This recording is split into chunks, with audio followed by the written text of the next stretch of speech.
Universe में बहुत सारे सीक्रेट्स हैं। उनमें से एक है स्टार्स की पावर।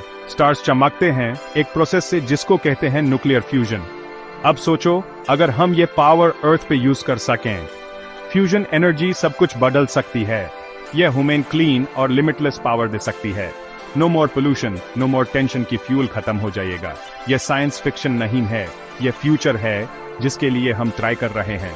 एक ऐसा फ्यूचर जहां एनर्जी सबके लिए अवेलेबल होगी, लेकिन इस ड्रीम में चैलेंजेस भी हैं। फ्यूजन पावर अचीव करना कॉम्प्लेक्स और एक्सपेंसिव है, लेकिन इसका रिवॉर्ड एनर्जी की कमी से फ्री फ्यूचर इस एफर्ट के लायक है। न्यूक्लियर फ्यूजन क्या है? सिंपल टर्म्स में यह प्रोसेस है एटम्स को कंबाइन करके बहुत सारी एनर्जी रिलीज करने का।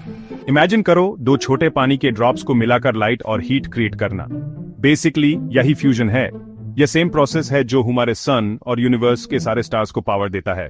पानी की जगह fusion reactors special hydrogen atoms use करते हैं जिन्हें ड्यूटेरियम और ट्रिटियम कहते हैं। इन एटम्स को बहुत हाई टेम्परेचर तक गर्म किया जाता है, मिलियंस ऑफ डिग्रीज, जब तक वो प्लाज्मा न बन जाएं। यह प्लाज्मा एक गर्म सूप की तरह होता है चार्ज्ड पार्टिकल्स का, जिसको पावरफुल मैग्नेट्स कंट्रोल कर सकते हैं। जब ये पार्टिकल्स काफी फोर्स से कोलाइड करते हैं तो वो फूसे हो जाते हैं और एनर्जी रिलीज करते हैं। पूरी दुनिया के साइंटिस्ट्स फ्यूजन पावर को रियलिटी बनाने के लिए कड़ी मेहनत कर रहे हैं। खासकर चाइना ने अपने एक्सपेरिमेंटल एडवांस्ड सुपरकंडक्टिंग टोकामक या ईस्ट रिएक्टर के साथ रिमार्केबल प्रोग्रेस किया है। ईस्ट रिएक्टर एक डोनट शेप्ड डिवाइस है जिसको टोकामक कहते हैं। यह पावरफुल मैग्नेटिक फील्ड्स यूज करता है प्लाज्मा को कंटेन और हीट करने के लिए। 2021 में ईस्ट ने एक बड़ा माइलस्टोन अचीव किया, प्लाज्मा टेम्परेचर को 120 मिलियन डिग्रीज सेल्सियस तक 101 सेकंड्स के लिए मेंटेन करके। यह प्रैक्टिकल फ्यूजन पावर अचीव करने की तरफ एक इंपॉर्टेंट स्टेप था। इसने चाइना की स्टार्स की सीक्रेट्स अनलॉक करने की कमिटमेंट दिखाई। चाइना की ईस्ट के साथ सक्सेस ह्यूमन इंजेन्युइटी की पावर का प्रूफ है। ये एक रिमाइंडर है कि अगर हम बड़े सपने देखने की हिम्मत करें तो बिगेस्ट गोल्स भी अचीव किए जा सकते हैं।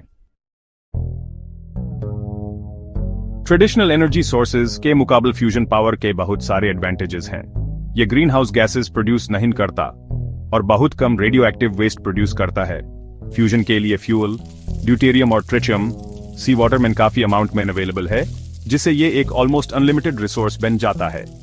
Fusion power plants inherently safe भी होंगे क्योंकि फिशन रिएक्टर की तरह मेल्टडाउन का कोई रिस्क नहीं है। लेकिन अभी भी बहुत सारे चैलेंजेस हैं जिन्हें एड्रेस करना जरूरी है। फ्यूजन रिएक्टर्स बनाना और ऑपरेट करना बहुत कॉम्प्लेक्स और एक्सपेंसिव है। प्लाज्मा को इतने हाई टेम्परेचर्स भी लॉन्ग टाइम तक मेंटेन करना एक बड़ा इंजीनियरिंग काम है। लेकिन इन सब हर्डल्स के बावजूद फ्यूजन एनर्जी की कोशिश जारी है।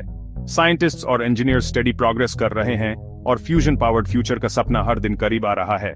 शायद इसमें कुछ डिकेड्स लग सकते हैं, लेकिन फ्यूजन पावर के पोटेंशियल बेनिफिट्स इतने बड़े हैं कि उन्हें इग्नोर नहीं किया जा सकता। जब हम फ्यूजन का कोड फाइनली क्रैक कर लेंगे तो ये ह्यूमैनिटी के लिए एक बड़ी जीत होगी और सबके लिए क्लीन और लिमिटलेस एनर्जी का एक नया एरा शुरू